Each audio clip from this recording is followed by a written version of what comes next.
Terima kasih pemirsa, Anda masih bersama kami di Sudut Pandang. Tadi kita sudah berbincang dengan Prof. Sujatmiko bagaimana kemudian vaksinasi ini ternyata tidak serta-merta langsung membuat kekebalan tubuh manusia itu bisa sangat 100% seperti itu. Dan kita dianjurkan untuk tetap menerapkan 3M, menjaga jarak, mencuci tangan, dan juga tadi ya beberapa protokol lainnya. Dan kita akan membahas pada segmen kedua ini kenapa akhirnya dibentuk kelompok begitu prioritas siapa penerima vaksin COVID-19 ini. Apa sebetulnya alasan-alasan tersebut? Akan menjawab pertanyaan ini adalah Dr. Rokman selaku tim peneliti dari vaksin fase ketiga. Selamat malam Dr. Rokman. Ya, selamat malam Mas Imam. Baik. Ya.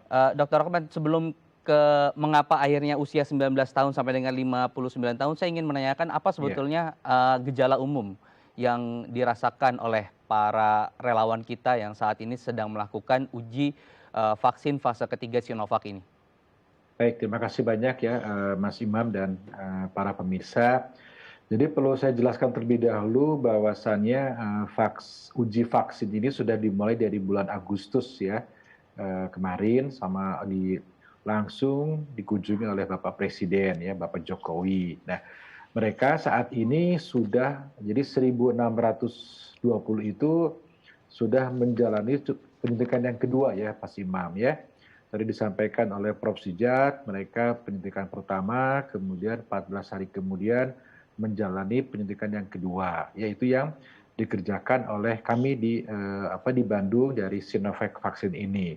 Ya, ya diketahui juga sebetulnya banyak sekali vaksin-vaksinnya di dunia, ada yang diberikan, ada yang hanya sekali saja, tapi yang diuji oleh tim Bandung bekerjasama dengan Bio Farma penyuntikannya 2 kali. Nah, kemudian kalau yang kita amati selama uji klinis ini adalah reaksi lokal dan reaksi sistemik ya. Reaksi lokal itu seperti halnya kalau kita disuntik, timbul misalnya nyeri lokasi suntikan ya. Kemudian bisa timbul kemerahan atau bengkak. Setiap uji klinis itu sifatnya adalah sukarela Mas Imam ya. Jadi itu sudah dijelaskan kita dalam sosialisasi, kemudian kita jelaskan pada saat inform consent Mas Imam ya.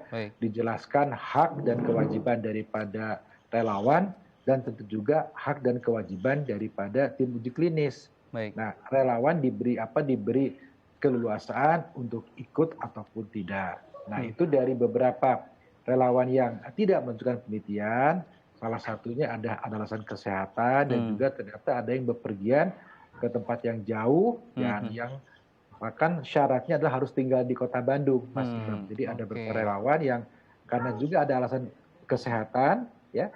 Kemudian ada yang karena mereka berpindah kerja dan juga ada yang baru datang sudah asik, kemudian pas hari H-nya ternyata mereka baru diterima kerja dan itu tidak boleh oleh perusahaannya untuk ikut uji klinis karena mereka masih karyawan yang baru gitu, Mas Imam. Dr. Rotman, yang menarik adalah ada usia tertentu begitu yang nanti akan mendapatkan vaksin, yaitu di usia 19 tahun sampai dengan 59. Sedangkan kita tahu juga ada lansia yang usianya di atas 60. Betul. Apakah ada alasan khusus mengapa usia tersebut yang akhirnya menjadi prioritas? Baik, terima kasih. Mungkin saya karo sedikit Mas Imam ya, yang kami uji itu usia 18 sampai 59 tahun Mas Imam. Jadi 60 tahun kurang 2 hari kira-kira gitu Mas Imam ya. Itu kenapa usia sekian? Itu karena vaksin yang Sinovac ini memang saat fase 1 fase 2-nya di usia sekian Mas Imam ya.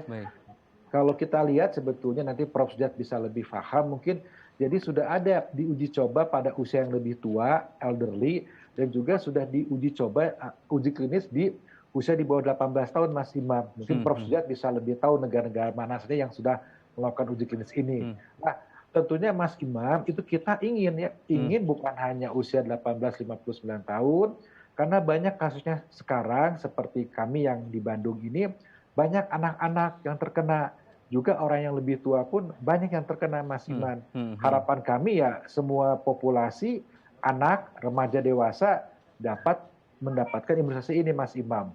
Begitu Mas Imam. Ya baik, Dr. Rotman, kita tahan dulu, kita harus jeda dulu, nanti setelah jeda berikut kita akan tanyakan kepada Ibu Emma bagaimana pengalamannya sebagai relawan vaksin COVID-19 fase ketiga, apa yang beliau rasakan selama menjalani masa pemantauan ini nih sampai dengan nanti bulan Mei atau Juni. Kita harus jeda dulu pemirsa, tetap bersama kami di Sudut Pandang.